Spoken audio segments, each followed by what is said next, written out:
بسم الله الرحمن الرحيم. إن الحمد لله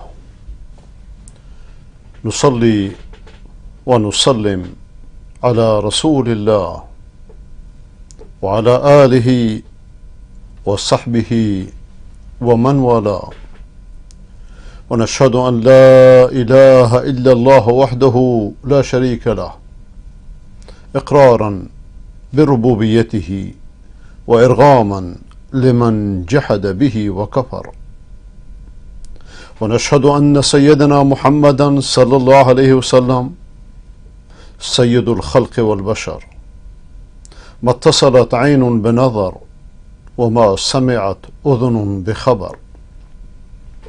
اللهم صل وسلم وأنعم وبارك على سيدنا وحبيبنا ونبينا وشفيعنا وقرة عيننا محمد، وعلى أهل بيته الطيبين الطاهرين، وعلى أزواجه أمهات المؤمنين، وعلى أصحابه نجوم الهدى الغر الميامين، أمناء دعوته وقادة ألويته ووزراء دولته وأوصياؤه في أمته، رضي الله عنهم ورضوا عنه، وعلى من اتبعهم بإحسان إلى يوم الدين.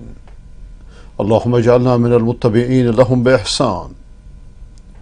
اللهم عليك بالرافضة السبابين الشتامين بقيادة خامنئي وعوانه وأنصاره وأحزابه، شتت شملهم، مزق جمعهم، أزل دولهم، واجعلهم أحاديث، ومزقهم شر تمزيق، وأرنا فيهم عجائب قدرتك.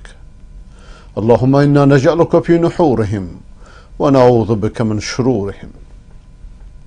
اللهم يا كافي كل شيء ولا يكفي عنه شيء، اكفنا ما يهمنا من هموم الدنيا والآخرة، إنك على كل شيء قدير وبالإجابة جدير. با حمد و سپاس و ستایش بی‌حد بر خالق عزوجل، تنها خالق و تنها مالک، تنها مدیر و تنها مدبر، ولایت مطلقه بر همه این هستی از ذرات کون گرفته تا کهکشانها تنها و تنها در دست توانا و با قدرت و با حکمت اوست. هیچ احدی، نه امامی، نه معمومی، نه بزرگی، نه کوچکی، هیچ فردی، هیچ مخلوقی را شریک و انباز خود قرار نداده است. و برای اینکه مردم دچار طاغوت‌های دینی یا غیر دینی نشوند، تا دچار روحانیت‌های دجال و مشرک و امامتراش و قبرپرست نشوند، پیغمبران راستین فرستاده با کتاب‌های روشن و واضح که درود خداوند بر همه آن پیامبران راستین از آدم تا خاتم، به خصوص به سرورشان و تاجدارشان جناب محمد مصطفی علیه السلام و علی آله و صحبه الکرام. درود خدا بر او باد که با تحمل رنج‌های فراوان گنج آسمانی توحید و خداشناسی را به ما آموخت.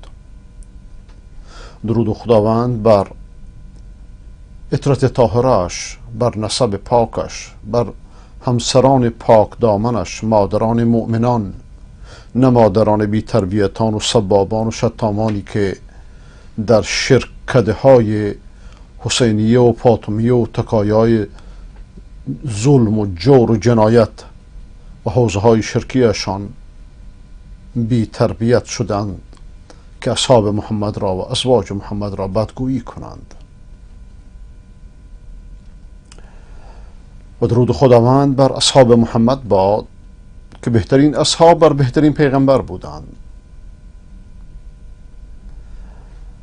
به کتابش چنگ زدند و چنان جان و مال و خود را در این راه فدا کردند که خداوند اونها را تزکیه کرد و الگو و سمبول برای همه مؤمنان، چه اهل بیت و چه غیر اهل بیت، قرار داد تا قیام قیامت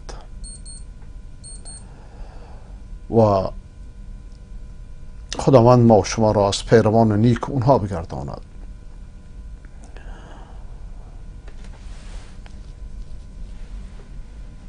و با دعای به این که کسانی را که امروز روزه بودند سنت نبوی را زنده کردند خداوند از اونها بپذیرد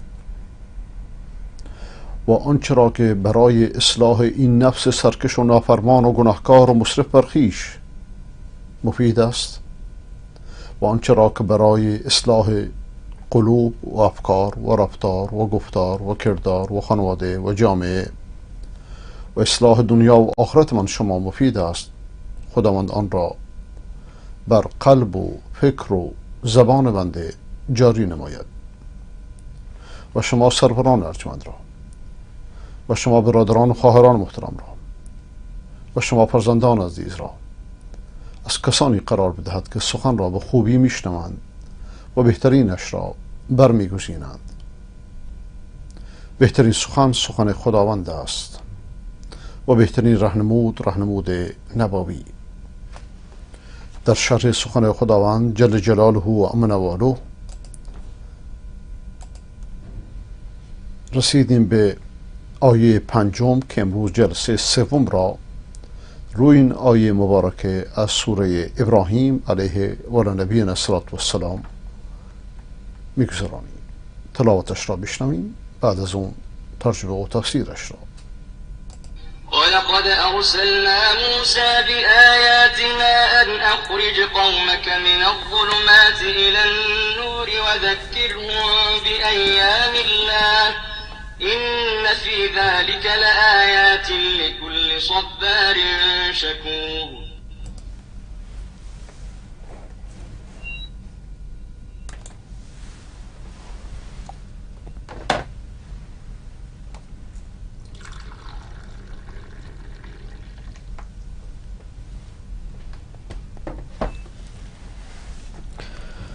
خداوند همراه آیات خیش برانگیخت موسی و پیغمبریش که قومت ظلمات میساز دور، برو رهنمون شو به دنیای نور. بر آنها تذکر بده که این سزاست از آن روزهایی که روز خداست. بر آنها تذکر بده که این سزاست از آن روزهایی که روز خداست، که بر هر که باشد صبور و شکور بود روشن و پاش آیات نور.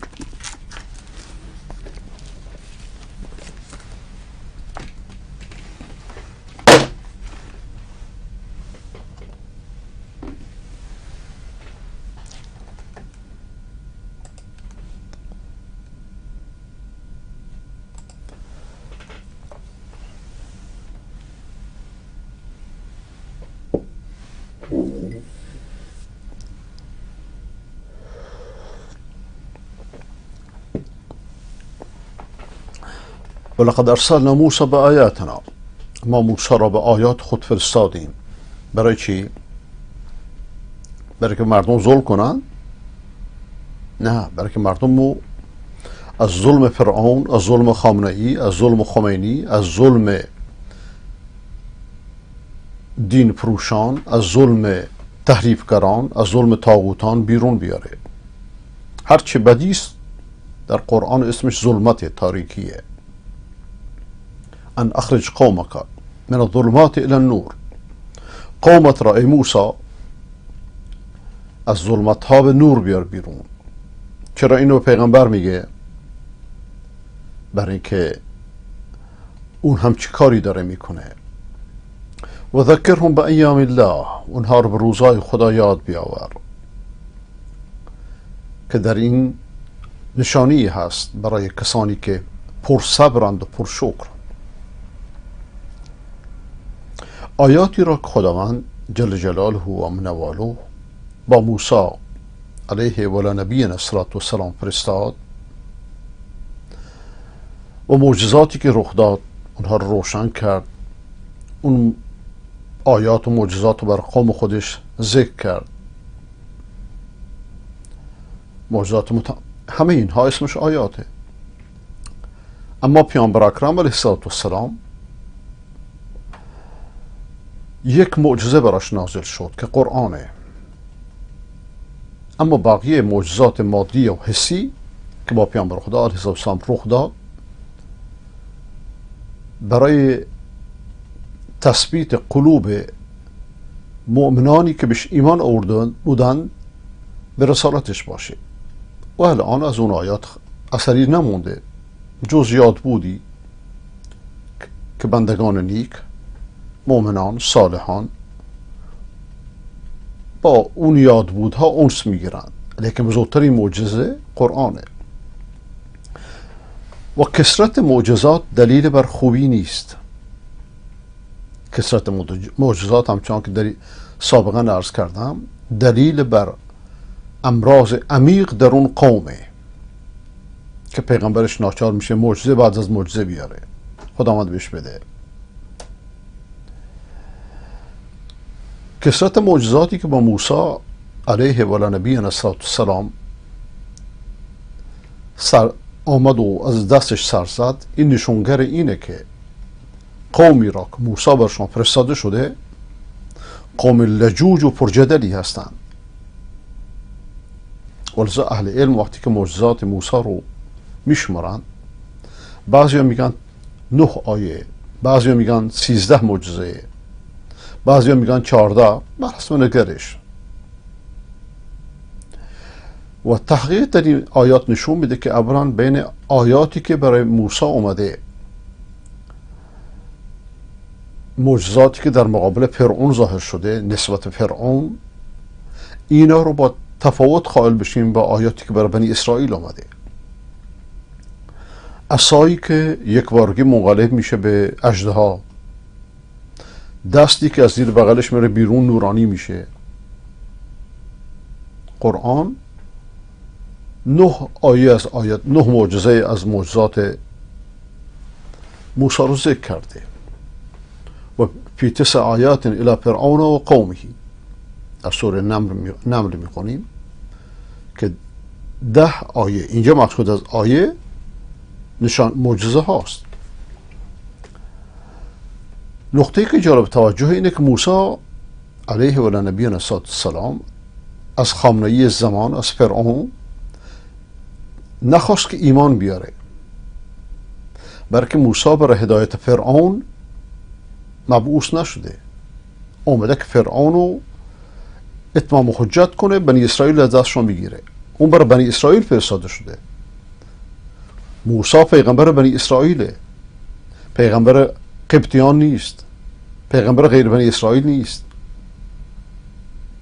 همچنان که عرض شد همه پیامبران قبل از اسلام، قبل از محمد صلی الله علیه وسلم، بر اقوام خود فرستاده شدند.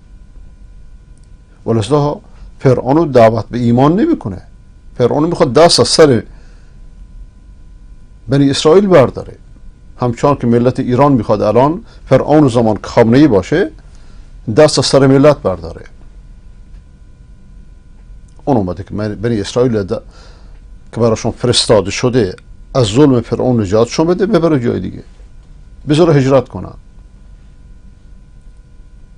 آیاتی که هست، نشانی هایی که هست، معجزاتی که هست، یکیش عصایه، یکیش دستش تو جیبش بذاره بیاره بیرون نورانی میشه. نقص جانها و مالها، سیل، طوفان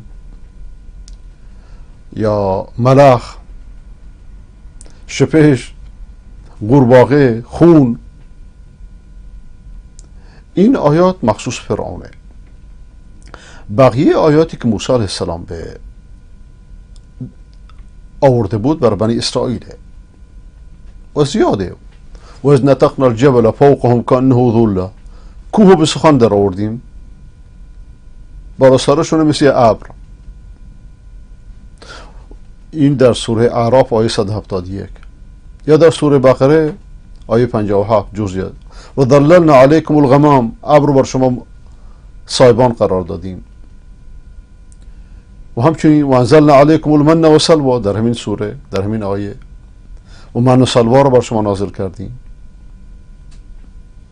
ولذا خداوند آیاتی رو که با موسی فرستاده به اجمال ذکر کرده. ولقد ارسلنا موسی بآیاتنا ان اخرج قومك من الظلمات الى النور و ذکرهم بایام الله.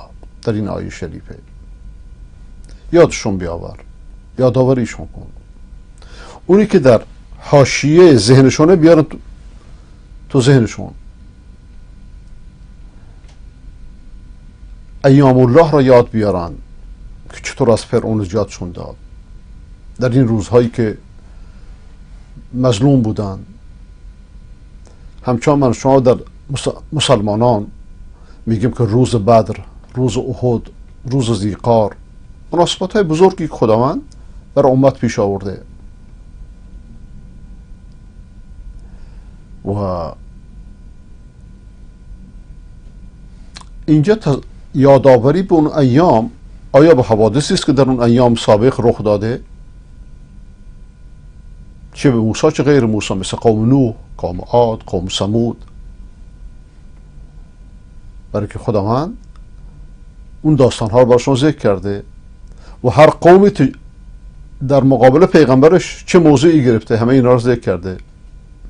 یا این که یادآور شو به روزهایی که خداوند بر بنی اسرائیل نعمت فرستاد، یا نعمت یا مبتلاشون کرد. هر دو اینا ایام الله هم. و ذکرهم با ایام الله ان فی ذلک لآیات لکل صبار شکور.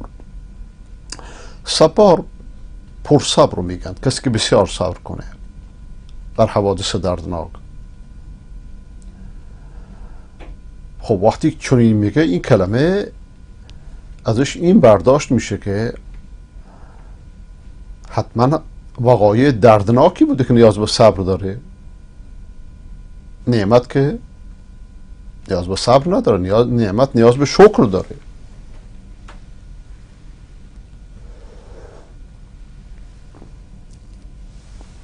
و کلمه شکور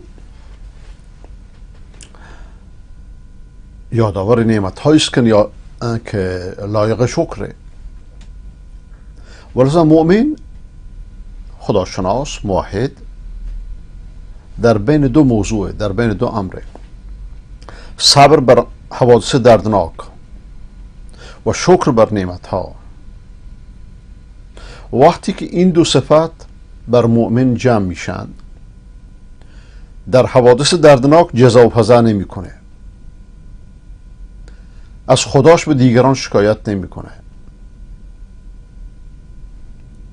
و در حوادث شادمانی، نعمت خودشو گم نمیکنه. وقتی این دو صفت در انسانی جمع بشن ایمانش کامله. پس اینهایی که بعد 1400 سال علم شنگی راه میندازن، نه که ایمانشون کامل نیست، بلکه اینا دجالند، دروغ میگن، مردم فریبند، عوام فریبند، از خون پاکان پلیدان سوء استفاده میکنند، پلیدان ولایت تراش و امام تراش. خداوند میفرماید که اینجا این آیه ها، این نشانی ها راه مؤمن رو روشن میکنه، بهش عبرت میده. وقتی میبینه که بر اقوام سابق چه رخ داده، تاریخ آینه یک قومه، اونایی که ایمان آوردن باشون چه شده، اونایی که شرک ورزیدن باشون چه شده، و حتی اونایی که ایمان آوردن چه حوادث دردناکی سرشون آمده، لیکن در مقابل رضای خدا رو به دست آوردن، نعمت خدا رو به دست آوردن. اونهایی که کفر ورزیدن، شرک ورزیدن، چند روزی کالای حکومت یا کالای دنیا رو گرفتن، بعد چطوری خداوند از غضبشون کرده که همین غضب رو الان داره بر خامنه‌ای نازل میکنه که خداوند از این غضب نجاتش نده. ولذا مؤمن این چنین با یادآوری تاریخ ایمان، قافله رسول، تاریخ دعوت، بر مشقت ها بردباری میکنه. چرا؟ برای که میدونه خدایی داره که اجرشو گم نمیکنه، اجرشو ضایع نمیکنه. و در نهایت این قافله ایمان است که پیروز میشه و اینجاست که مؤمن خداشناس باید بر مهنت ها صبر کنه و بر نعمت ها شکر کنه. ولذا میفرماید ولقد ارسلنا موسى بآياتنا ان اخرج قومك من الظلمات الى النور وذكرهم بأيام الله ان في ذلك لآيات لكل صبار شكور. به پیغمبرش، به امت اسلام خبر میده که موسی را با آیه های بزرگی که دلالت بر صدقشه، دلالت بر اینه که پیغمبر خداست و به موسی همون امری را فرستاده که به محمد صلی الله علیه و سلم فرستاده و همون امری را که به همه پیغمبران فرستاده. اون امر چیه؟ ان اخرج قومک من الظلمات الى النور، قومتون را از ظلمت ها به نور بیرون بیارید، از ظلمت های جهالت، تقلید، نادانی، کفر و فروع کفر، شرک، بدعت، سینه زنی، امام تراشی، بدعت های کوچک، بدعت های بزرگ، طریق بازی، قلندر بازی، صوفیگری، لامپخوری، عقربخوری و هزاران ظلمت. با نور علم و ایمان میتون از ظلمت ها بیرونشون بیاری. عالمان راستین تابع پیغمبران. هر چقدر بیشتر پیرو پیغمبر باشند بیشتر امتحان میشن و بیشتر تأثیر میگذارند. ولذا ذکرهم به ایام الله، به نعمت هاشون، به احسان خدا برشون و به ایامی که امت هایی که تقصیر پیغمبران میکردند چه واقعی بر کفار رخ میداد تا شکر نعمت ها را ادا کنند و از مجازات دوری کنند، برحذر باشند. ان فی ذلک، در این ایام الله بر بندگان خدا آیاتی هست، بر صبوران، اونایی که در سختی ها، در تنگنا، در ضیق، در عسر، در شکنجه، در زندان، در تبعید، در هجرت، در غربت، در هزاران تهمت و افترا صبر میکنند و بر نعمت ها شکر ادا میکنند. و پس تذکر نعمت خداوند، با وجود که خداوند از انسان ها بی نیازه، لیکن برای مؤمن دلگرمیه. ولذا امام رازی علیه الرحمه میفرماد که بدون وقتی که محمد صلی الله علیه و سلم خداوند فرستاد به مردم برای که مردم از ظلمت ها به نور بیاره و کمال نعمت شو بر او بر قومش ذکر کرد و در بعثت پیغمبر بزرگترین نعمته بر خود پیامبر و بر امت اسلام، بر امت عرب. بعد از این میاد بعثت سایر انبیا رو ذکر میکنه که چطور اقوام دیگر رو برشون پیغمبر فرستاده، چطور اونها با چه تعاملی داشتن با پیغمبرشون. این خودش دلگرمی میشه برای پیغمبر خدا تا بر اذیت قومش صبر کنه، بر اذیت و آزار قومش صبر کنه. ولذا اینجا با قصه موسی شروع میکنه. موسی علیه و نبینا السلام فرزند عمرانه، فرزند یسخر ابن ماهیس و نسبش به لاوی بن یعقوب علیه و نبینا السلام میرسه و ولادت موسی علیه و نبینا السلام 14 قرن، تقریبا 14 قرن قبل از میلاد رخ داده.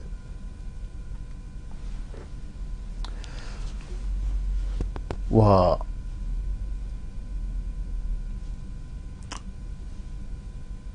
امام آلوسی هم همین سخن تکرار میکنه راجع به آیات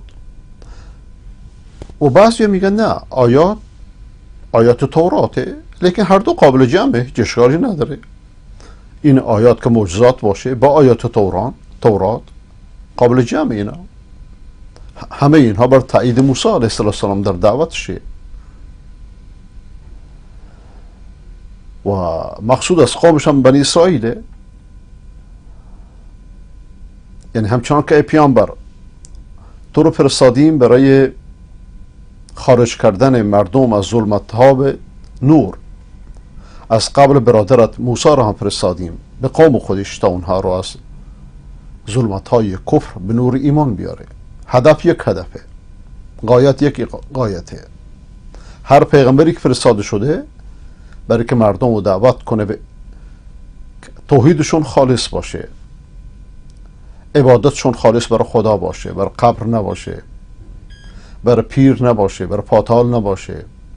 در نماز نگند که ایاک نعبد و ایاک نستعین، سلام که ندادن هنوز بگند یا محمد یا علی اکفیانی پنتما کافیانی. این دیگه شرک مطلقه. در نماز میگی من فقط از خدا کمک میخوام، بعد از نماز میگی محمد و علی من کفایت کنید.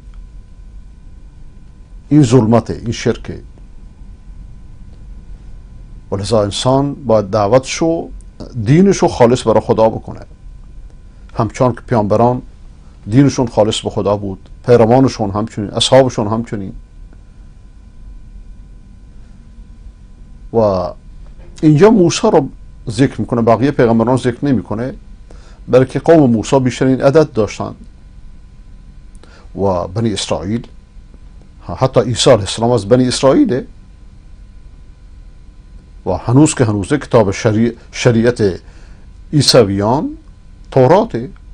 انجیل شریعت نداره، قانون نداره.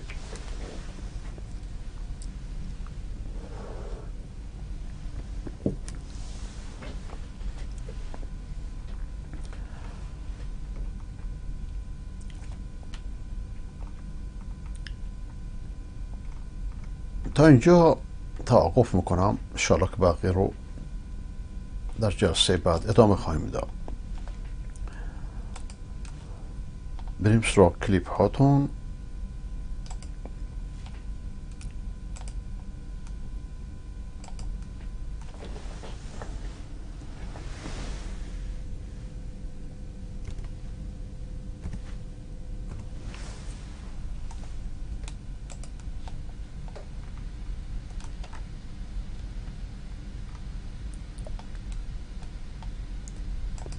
چند دقیقه اجازه میخوام این رو گوش میکنین و خامنه‌ای به دنبال نجات نظام از راه تنفس مصنوعی خاتمی و روحانی. اسم درست بگم. خب اینم میزان قدرتشون. یه بخششون دارن اینطوری تهدید میکنن، اطلاعیه صادر میکنن، تهدید میکنن. خود خامنه‌ای میاد دستور تهدیدآمیز صادر میکنه که بایستی برخورد بشه. قالیباف میاد میگه که حادثه شاهچراغ به دلیل همین تظاهرات اینها بود. اما یه عده دیگه هم وارد میدون شدن و دارن کمکشون میکنن، کسانی که مورد لعن و نفرین حکومت هستن ولی خود اینها حاضر نیستن حکومت رو کنن. دو نمونهش و البته یه نفر مثلا تصمیم کامل گرفته، احمدی نژاد از هیچ طرفی صحبت نمی‌کنه. یعنی احمدی نژادی که یه مدتی خودش رو سعی کرد رأس اپوزیسیون نشون بده، الان 6 هفته است که داره جنایت در کشور اتفاق میفته. این همه آدم کشتن، این همه دستگیر کردن. احمدی نژاد برای دستگیری بقایی داشت خودش رو تیکه پاره میکرد. یک نفر آدمی که حالا مشخص هم نیست سالم بود یا سالم نبود، ولی الان بعضی آمارها تا حدود 15,000 نفر بازداشتی که اونم تازه میدونیم بقایی اگر در زندان بود بالاخره هواشو داشتن، همونطور که تایزان وقتی تو زندانه با زندانیان معمولی فرق میکنه. الان 15,000 تا جوان این کشور رو دستگیر کردن، هیچ کس از سرنوشتشون خبر نداره. خب در این شرایط میبینید احمدی نژاد چی نمیگه، دیگران چی نمیگن. اما اونایی که میخوان صحبت هم بکنن، یعنی آقای سید محمد خاتمی، آقای حسن روحانی، آقا رو متاسفانه من بر حسب عادت میگم که در این 40 روزی که جنایت پشت جنایت انجام میشده سکوت کرده بودن، در حالی که بی پشتوانه ترین افراد و کسانی که به راحتی در معرض انتقام جویی حکومت بودن اومدن در میدان فریاد زدن. دخترها در خیابان فریاد زدن، با حجاب و بی حجاب، با چادر و روسری و بی روسری و بی چادر فریاد زدن و خواستار رفتن جمهوری اسلامی شدن. از خاتمی و روحانی خبر نبود. حالا به یک باره بعد از قصه شاهچراغ اینا همشون دوباره زنده شدن. و جالب هم است برای من که مثلا در شرایطی که هرچند و خلافه آقای خاتمی ممنوع تصویر، ممنوع سخنرانی، ممنوع نطق، ممنوع تصویر، ممنوع نمیدونم پیاده روی، ممنوع مراسم، همه چی هست، اما در بزنگاه هایشون اجازه پیدا میکنه بیانیه بده. مثل قصه که چند سالش برای سپاه پیش اومد، وقتی سپاه تحریم شد بعد از مدت ها ممنوع الملاقاتی و ممنوع تصویری، یه سری از رزمندگان رفتن ملاقات آقای خاتمی و آقای خاتمی مفصل صحبت کرد در تجلیل از سپاه. یا اگر برای قاسم سلیمانی بخواد پیام بده راحته. اما در این مدت ازش خبر نبود. حالا برای حادثه شاهچراغ اومده ببینید. خب حالا اونم اشکال نداره، میگیم یک فرد معمم مذهبی در اینجا حساسیت بیشتری داره که البته عیب داره، ولی میگم با نگاه خودش. اما برجسته کردن تعدادی کسانی که اینجا کشته شدن، چه کسی گفته کسی که رفته در شاهچراغ نشسته حالا یا رفته تفریح کنه یا رفته عبادت کنه نماز بخونه خونش رنگین تر از خون ساریناست، خونش رنگین تر از خون مهرشاد شهیدیه که یک سرآشپز نخبه به معنای واقعی، یک هنرمند واقعی بوده. کی گفته خون اونهایی که در شاهچراغ کشته شدن از خون نیکا ارزشمندتره؟ چرا خاتمی باید، چرا اونها شهید هستن و نیکا شهید نیست؟ اینو کی تعیین میکنه؟ شما جای خدا نشستید؟ و میگم چرا اصولا یک کدوم از روحانی و خاتمی که خود جالبه که منفور حکومت هستن دارن خودشون منفور مردم هم میکنن و شاید ظاهرا چاره ندارن، یعنی میبینن که دیگه در بین مردم جایگاهی ندارن، هنوز دارن تلاش میکنن بلکه حکومت جذبشون بکنه. خود علت اشکال اولش اینه که بعد از 40 روز کشتار که استانی در کشور نمونده که داغدار نشده باشه و کشتارهای فجیع و کشتارهای ناجوان مردانه همراه با وقاحت عجیب غریب، میکشن میگن خودکشی کرد، میکشن میگن مواد مخدر مصرف کرده بود، میکشن میگن سگ گازش گرفته بود، میکشن میگن مسموم شده بود، میکشن میگن زمینه قبلی داشته، ناراحتی قلبی داشته. در تمام مدت سکوت کردن. حالا خاتمی بیانیه داده و حسن روحانی هم بیانیه داده. اشکال اولش این که حالا چرا واقعا شما که حداقل دو تا ادعا داشتن که نباید شهروند درجه کد داشته باشیم، چرا خودشون شهروند درجه کد رو درست کردن؟ اشکال دوم، همه اینها میان رفتار ظالمانه و جنایتکارانه و کثیف مأموران حکومتی رو همتراز قرار میدن با بخشی از کارهایی که ممکنه خشونت ناشی از عصبانیت یا خشونت ناشی از دفاع مشروع بوده. یعنی شما ببینید فیلمایی که میاد ببینید دیگه، یعنی واقعا خاتمی و حسن روحانی چشماشون نمیبینه که مأموران انتظامی تو خیابون چیکار میکنن؟ آیا پاسخ اون حرکات این حداقل هایی نیست که انجام میدن؟ آخه میگن خشونت نکنید. خب شما که میدونید حکومت برای شما طرف خورد نمیکنه، وقتی میگید دو طرف خشونت نکنن شما در واقع دارید به مردم حکم میدید و حکومت که حرف شما رو نمیخونه و اتفاقا میدونید که شما انقدر برای حکومت بی ارزش شدید که نه اینکه حالا تافته جلو بافته هستن، ولی به هر حال نوبت در واقع زمان نقش آفرینی شما حکومت تموم شده. خب ارزش که نداره، شما در عملا دارید مردم رو محکوم بکنید، مردمی که در دفاع ناچار از خودشون مثلا 4 حرکت انجام دادن. این که میگه خشونت از هر طرف، من اصلا واقعا نمیفهمم اصلا چرا رفتاری که بعضی از جوان‌ها میکنن رو خشونت شما مینامید. دارن میزنن میکشن. برید ببینید، میگم نه فقط با جوان‌ها، با موتورسیکلت هم مشکل دارن این عقده‌های حرام لقمه کثیف و بی خانواده. موتورسیکلت پارک شده که تا اون نصفش میرن ضربه میزنن بهش، هر چی ازش میتونن خورد میکنن، میزنن پرت میکنن زمین، شیشه ماشینا رو میشکنن، رو ماشینا ضربه میزنن. طرف داره تو خیابون راه میره، اصلا هیچ کاری نیست. امروز تو تلویزیون ایران اینترنشنال آقای تقوی که از فوتبالیستای سابق بود صحبت کرد، گفت یکی از بستگان ما که اصلا تو عالم سیاسی نبود، داشت رد میشد، طوری باش برخورد کردن که اونم گفته از امروز من سیاسی میشم. خب با این وضعیت این رو شما میگی خشونت؟ یعنی اگر برگشتن وقتی که ببینید شما وقتی که حکومت مثلا اتفاقاتی در بعضی شهرها افتاده، در خمینی شهر اگه یادتون باشه در یک عروسی یه سری حمله کردن و به تعدادی از زنها تجاوز کردن. اون نماینده بیشرف شهر اومد گفتش که علتش هم خانم‌ها بوده، خودشون به خاطر نوع لباسشون و رقصی که می‌کردن تحریک‌آمیز بوده. خب آقا این لباس به عنوان الگوی حکومت مردم تحریک کنه، نه می‌دونید که اتفاق نیفته. چرا میگید خشونت؟ چرا از من مطمئنم فکر میکنید آقای خاتمی آقای روحانی که خیلی عقبن، علی خامنه‌ای خیلی احمقه که فکر میکنه که اگر این انقلاب سرکوب کرد مسئله تموم میشه. مطمئن باشید دیگه یک دونه مأمور انتظامی امنیت این کشور نخواهد داشت. آخه اسم شما باز میخواد خشونت؟ خب دارید میبینید مأموری که کثیف‌ترین کارها رو با زن انجام میده، بدترین کتک‌ها رو میزنه. وقتی دستگیر میکنن تو زندان شکنجه میکنن، طرف میکشن و بعد طلبکارم میشن، خب مشخصه چیه. وقتی که خاتمی و روحانی میان بحث خشونت مطرح میکنن، خیلی عجیبه. باز عجیبه که فردی مثل اعلمی هم اومده. ببینید اینا همشون، حتی خاتمی باز دوباره اشاره کرده که با توجه به تهدیدهای خارجی که وجود داره، این خیانت آمیزترین کاری که افراد دارن میکنن. هیچ تهدید خارجی وجود نداره. اصلا کدوم خارجی تر، غریبه تر و دشمنتر نسبت به مردم در مقایسه با جمهوری اسلامی؟ یعنی واقعا اگر یک خارجی بیاد، اولا کی گفته اینا ایرانی هستن؟ مگر اینا افسارشون دست یک آدم لجنی مثل حسن نصرالله ندارن که به راحتی میاد به تظاهر کننده‌های ما بی احترامی میکنه، میاد میگه ما در ایران چیزی به نام فرهنگ پارسی اصلا نداریم؟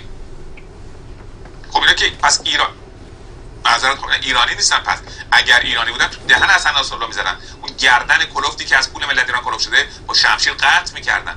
ولی به هر حال اینا که اصلا ایرانی نیستن و بدترین خارجیان. وقت در این شرایط، در شرایطی که دشمنترین دشمن، غریبه ترین خارجی بر کشور مسلطه، داره ثروت کشور رو از بین میبره، روز به روز کشور رو عقب‌تر میبره، و شما به مردم بترسونید که این تحولات منجر با توجه به طمع کشور خارجی.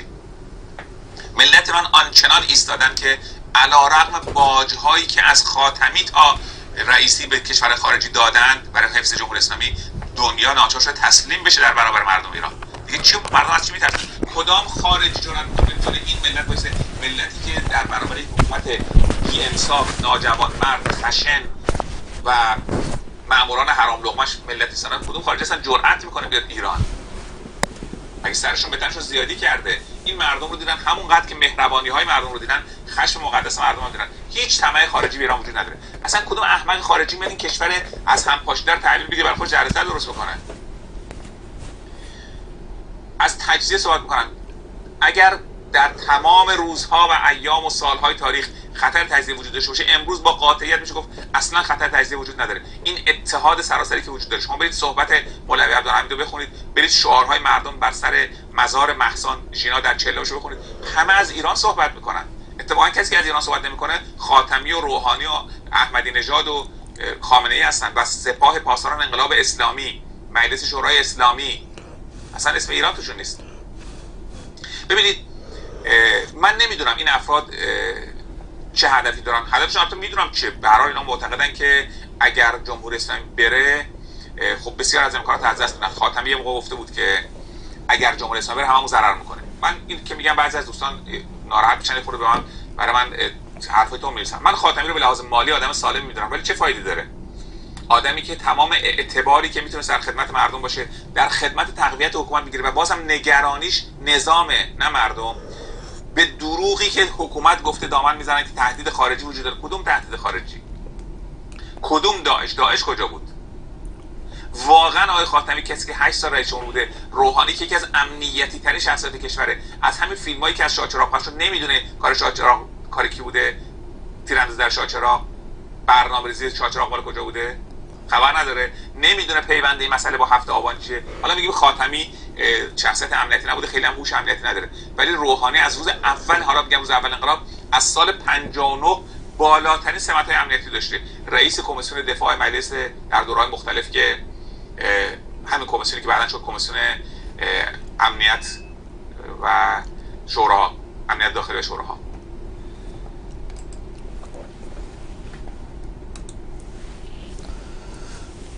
با عرض سلام مجدد بریم سراغ کلیپ هاتون.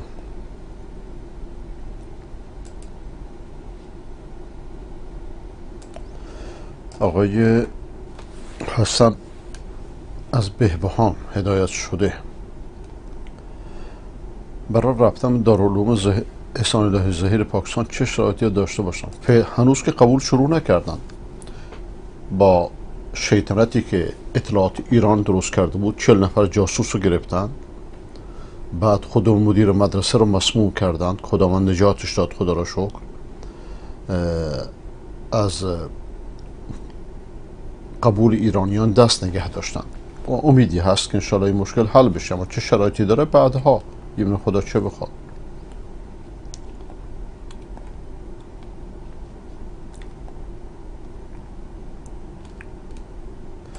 آقای امیر هدایت شده سلام، من 1.5 ساعت بعد مغرب اشاره میکنم، اما حدیث رو خوندم که پیامبر اشاره رو تأخیر مینداختن و گفتن که خدا تأخیر انداختن اشاره بهتره انسان وقتی که فردی باشه. اگه با جماعت باشه نه، که جماعت وقت مشخصی داره، اما بعد از 1.5 ساعت تقریبا مغرب، بعد از 1 ساعت مغرب اشاره شروع میشه. لیکن شما تقویم ها رو نگاه کنید، شاید در جایی که شما هستید شاید زودتر، شاید یه خورده دیرتر، لیکن کارتون درسته. این که بعد از مغرب 1.5 ساعت بعد اشاره خوندید وقت داخل شده، اما برای اگر اشاره رو تأخیر کردید بهتره، شرطی که از نصف شب نگذره و خداوند دستون بپذیره.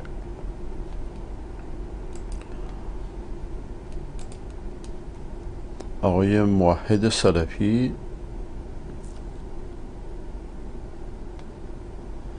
متاسفانه خبری که دستمان رسیده مبنی بر اینکه گروه طالبان مرکز علوم قرآنی تابش نور را بعد از تهدید مسدود نمودند. مرکز علوم قرآنی تابش نوری که از مراکز مهم و فعال علمی جنوب غرب کشور بود که توسط شیخ مفتی عبدالرحمن احراری تأسیس شد و شامل چند تن از اساتید دانشگاه هرات بود و صدها جوان از طبقه ذکور و اناث و دروس علمی این مرکز دینی رو در ابواب عقیده و اساس قرآن و سنت به فهم سلف صالح امت، قرآن و تفسیر آن، حدیث و علوم آن، احکام فقهی و اصول فرا می گرفتند. این مرکز دینی از 2 سال پیش در ابتکار مؤثری دوره 4 ساله تدریس علوم شرعی شروع نمود که سبک دانشگاه اسلامی بود. گروه طالبان اولا شیخ مفتی عبدالرحمن احراری را تا سرحد ترور تهدید نمودند و ایشان مجبور به ترک کشور راه هجرت را در پیش گرفتند. این خیلی باعث تأسفه، خیلی باعث تأسفه. و افراط همیشه تفریط میاره. این عملکردهای بده که اینا داعش رو تغذیه میکنه. این اولا ظلمه، این کار درستی نیست و بارها این رو گفتم. شما وقتی که به خرافات شیعه اجازه میدید، به سیک ها اجازه میدید، به هندوها اجازه میدید، چرا اهل حدیث؟ چرا امروز خبر عجیبی شنیدم که طالبان با اطلاعات ایران همکاری میکنه برای زدن اهل حدیث. در واقع اینا رو اهل حدیث ببخشید، برای اطلاعات ایرانه که اهل حدیث رو میزنه، غیر مقلده ها رو میزنه. اگه این حرف درست باشه که واقعا واویلاست.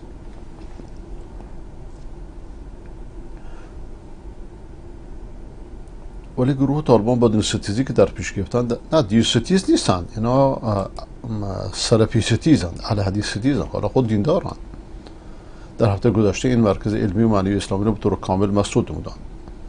گروه طالبان در مسدود نمودن مراکز علمی و اسلامی و شکنجه و زندانی به شهادت رساندن علما و دعوتگرانی که در منهج صالح امت باشند گوش سبقت را از دولت کمونیستی رو بودند و میتوان گفت طالبان نسل کمونیست های ریش دارن. نه، این درست نیست. اینا کمونیست نیستن، نسل اونا هم نیستن و اگر این ظلم هاشون رو ادامه بدن مطمئنن که خدا نکرده ریشه خودشون رو میکنند. خداوند بهشون عدل نصیب کنه و سعه صدر. ولی شما منبع این خبر رو ننویشید کجاست، چون اطلاعیه رو هر کسی میتونه بنویسه. دشمن طالبان هم میتونن این رو بنویسن. منبعش رو بفرستی.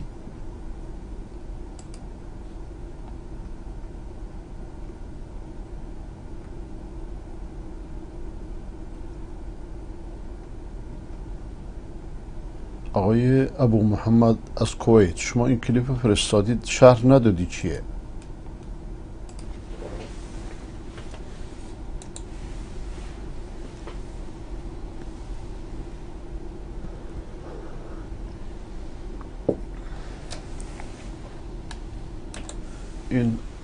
اینو قبلا نشون دادیم بارها. اینا کارهای قاسم سلیمانی ملعونه که اونجا انجام داده، خدا لعنتش کنه.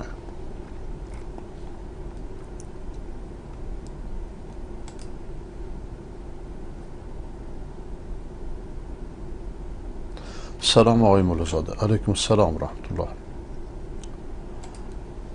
من 1 سال پیش همراه خواهرزاده‌ام برای 2 هفته برای انجام کاری به غرب استان کرمان رفتم. از زمانی میخواستم برگردیم به شهر خودمون. شب قبلش به یه منطقه 25 کیلومتری پایینتر از روستایی که ما درش بودیم برای خرید رفتیم. و موقع برگشت توی جاده خلوت وسط بیابان و صحرا یک رأس گوسفند تنها پیدا کردیم و چون روستایی تا چند کیلومتری اون محل نبود ما این گوسفند رو آوردیم خوابگاه تو روستا و من ذبحش کردم و گذاشتمش توی یخچال و فرداش اومدیم شهر خودمون و گوشت رو بین خودمون تقسیم کردیم و مصرف کردیم. میخواستم بدونم گوشت این گوسفند برای ما حلال بود یا نه، چون 1 سال ذهنم رو مشغول کرده. این گوسفند شما اگر اعلام کردید باید اعلام میکردی که کیه، نباید میکشیش. خب الان شده به هر حال. الان اگر صاحب گوسفند پیدا شد شما باید قیمتشو به خودش بدید، اگر نه قیمت اونو صدقه بدید.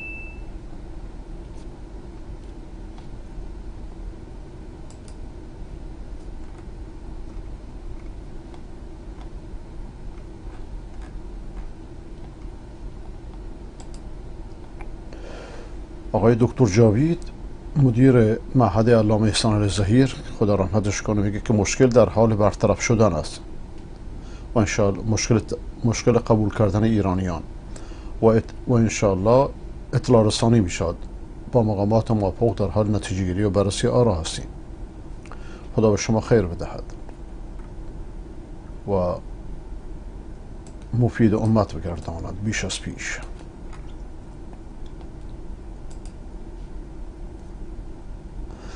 نصیحت به مخالفین دعوت مبارک سلفیت لطفاً پخش کنید.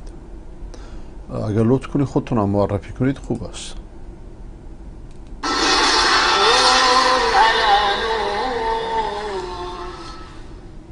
قال رسوله بیدار باشین، هوشیار باشین.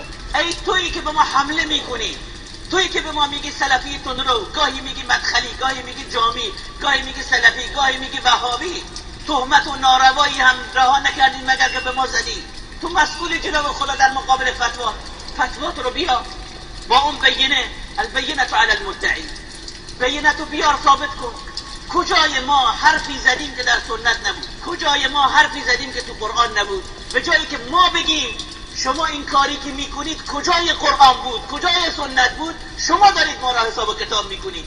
ما باید بگیم که شما این اقطاب و اوتاد از کجا آوردید، این اذکار و اوراد و این تعاویض از کجا آوردید. ما باید بگیم معکوسش.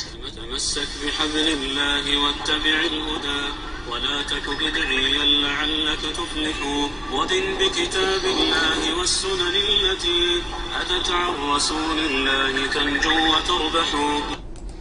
حرفش راسته، خدا خیرش بده.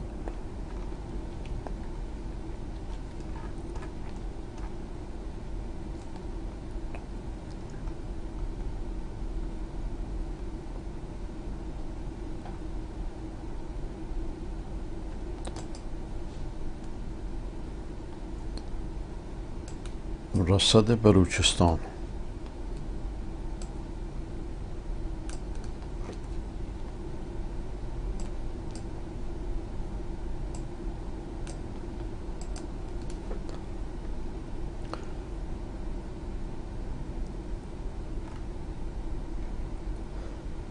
جمهوری اسلامی با ریزش گسترده نیروهای مسلح مواجه شده و همکنون هیچ افسری شغل مدیریتی و فرماندهی در بلوچستان سیستان را نمیپذیرد. اینی که شما نوشید خیلی ریزه که حتی تلویزیون هم دیده نمیشه. خلاصش همینه که شما گفتید. پایگاه بسیج باوریز سنندج توسط آزادیخواهان تسخیر و به آتش کشیده شد. شامگاه یکشنبه 8 آبان دیروز یعنی آزادیخواهان کرد با شهامت خود پایگاه بسیج باوریز سنندج را تسخیر کرده و پس از آن آتش زدند. جمهوری اسلامی با جنایت‌های خود راه بازگشتی را برای ملت‌های تحت ستم باقی نگذاشته و همه بر این باورند و رسیدند که تنها راه سرنگونی حکومت خامنه ای است. باوریز به نوچه اسلام اگر بسیجی باوریز تقانی علاو عوافی نوشه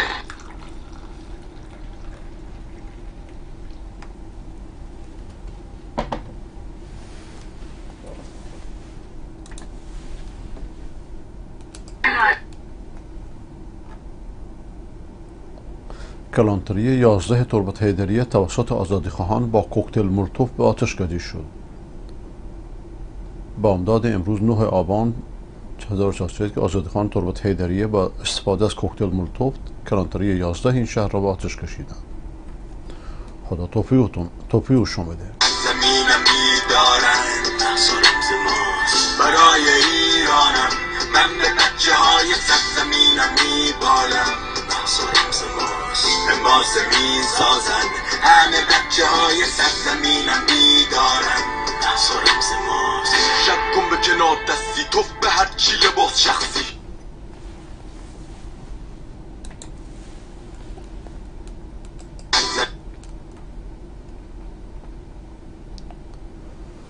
زابل به پاخاست. شعارنویسی آزادیخواهان بر روی در و دیوارهای این شهر. شامگاه 8 آبان 1401 آزادیخواهان زابل با شعارنویسی بر روی در و دیوارهای این شهر به پا خاستند. جمهوری اسلامی با سیاست‌های خود در شمال بلوچستان باعث از بین رفتن کشاورزی و کوچ اجباری مردم در آن مناطق شده. برای پایان دادن به درد و رنج‌ها باید با اتحاد با حکومت خامنه‌ای را سرنگون کنیم. بله.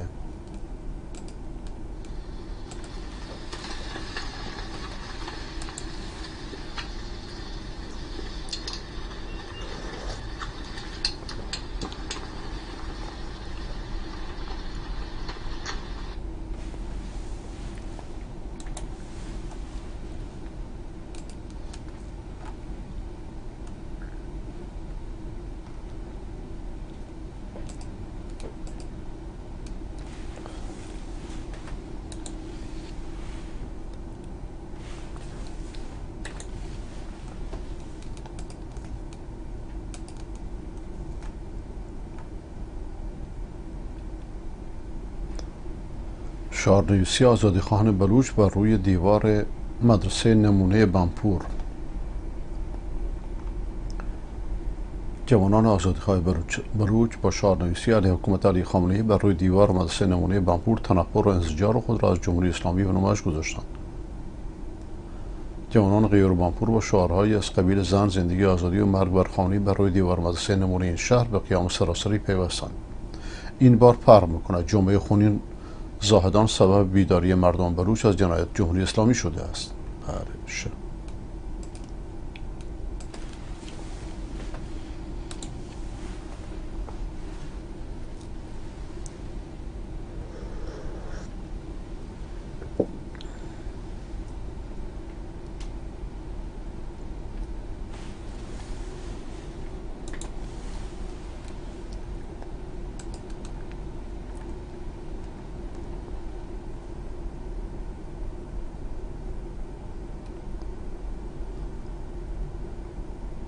تاریخشو ننوشتید.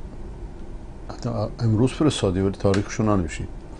رسد ساعتی پیش افراد مسلح ناشناس یک خودروی نیروهای مرصاد در خیرآباد شهرستان ایران شهر را هدف قرار دادند. بر اساس ویدیویی که به دست گزارشگران رسیده خودروی مرصاد پس از هدف قرار گرفتن توسط افراد مسلح آتش گرفته است. در این درگیری یک نیرو نظامی با هویت محسن رضایی ستون سوم کشته و 3 تن دیگر از نیروهای مرصاد زخمی شدند. خدا نفرینشون کند.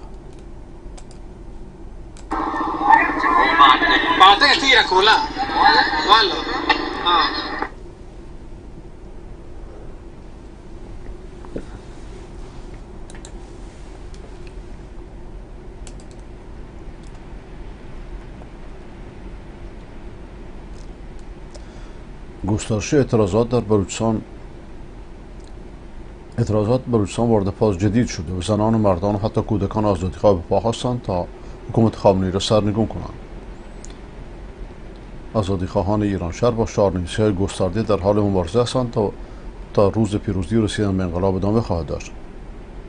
و اعلام کردند که خون شهدای زاهدان پایبال نخواهد شد و تا سرنگونی حکومت خامنه‌ای ادامه خواهد داشت.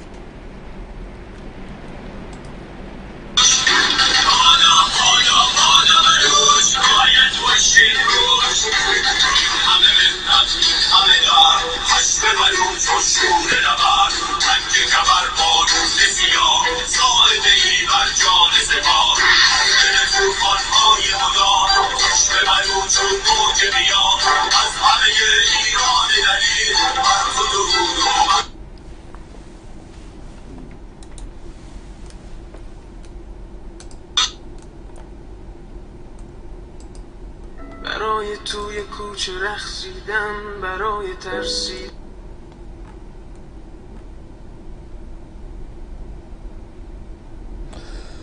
کشته شدن یک دانش آموز دختر پس از ضرب و جرح توسط نیروهای نظامی در ایران شهر. یک دانش آموز دختر پس از ضرب و جرح توسط نیروهای نظامی در ایران شهر جان خود را از دست داده. روز سه‌شنبه 3 آبان 2004 یک دانش آموز مدرسه پروین اسلامی شهرستان ایران شهر در پی ضرب و جرح نیروهای نظامی جان خود را از دست داد. هویت این دانش آموز دختر پارمیس همنوا پایه سوم راهنمایی عنوان شده. گفته میشد نیروهای نظامی با رفتن به مدرسه اقدام به تفتیش و بازرسی دانش آموزان و کنترل کتاب‌های آنها کردند.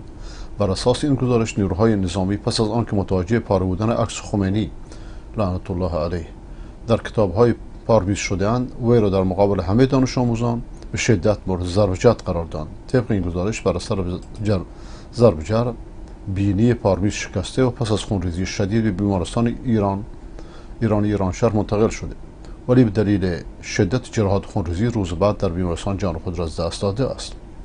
خداوند این زارمان را به همین روز مبتلا کند.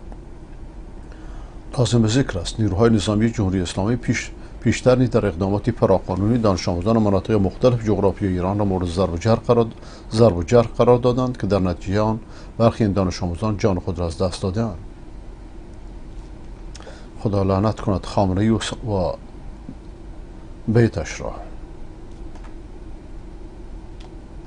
و این دختری هم که دینش از دست داده، این عکسشه. انا لله و انا الیه راجعون. خدا رحمتش کنه و به خاندانش تسلیت میگوییم و بهتر از اون نصیبشون فرماید.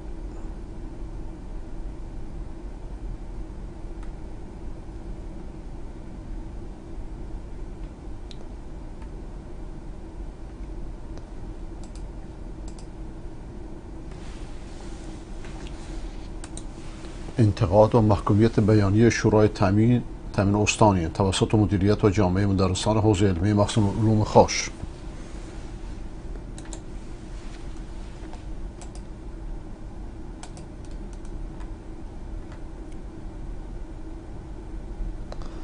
در روستای سیف آباد هم شعار بر از تواب شهرستان لاشار علیه جمهوری ابلیسی شعار نوشتن.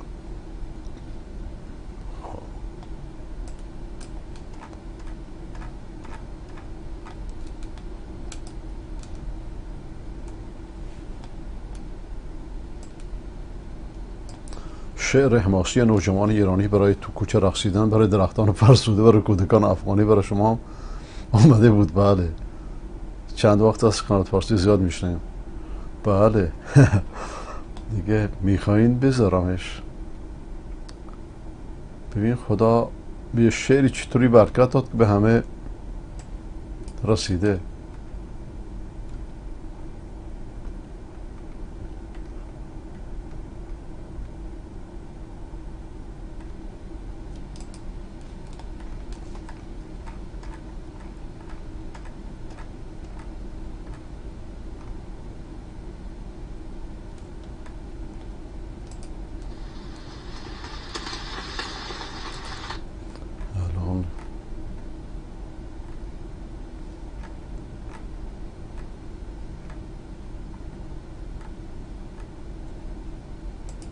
برای توی کوچه رقصیدن، برای ترسیدن به وقت بوسیدن، برای خواهرم خواهرت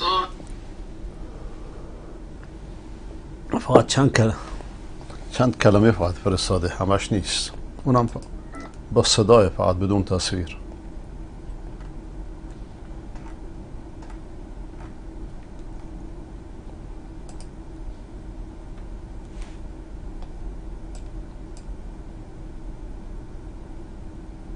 سلام، 2 سال پیش من یکی رو تا کویت پاکستان بردم، یادمه من خودم معرفیش کردم. برای مدرسه لاهور قبول نکردن، دوباره پس آوردمش ایران. همون موقع این اتفاقات رخ داد، نه؟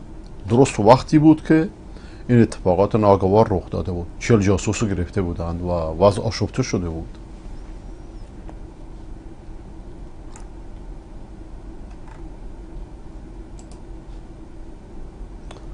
آقای عبدالله از بلوچستان شرقی، بله.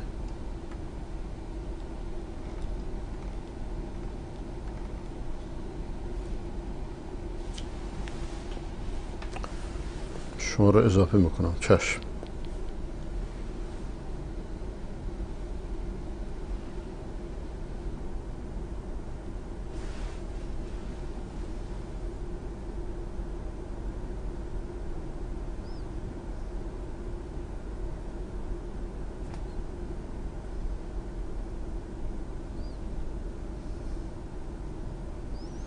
انشاءالله که بعد از برنامه اضافتون میکنم.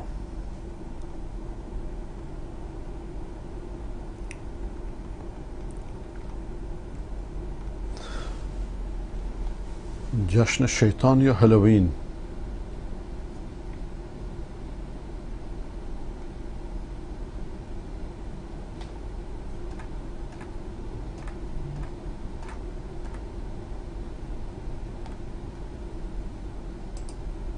ولن ترضى عنك اليهود ولا النصارى حتى تتبع ملتهم. هرگز یهود و نصارا از تو راضی نخواهند شد تا به طور کامل تسلیم خواسته های آنها شوی و از آیین تحریف یافته آنان پیروی کنی.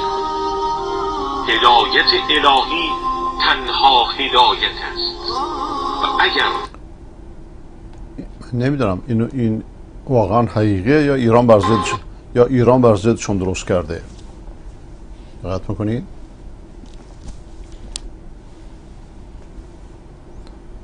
علمای عربستان به طور اتفاق فتوا دادن که این هالوین ها همش حرامه.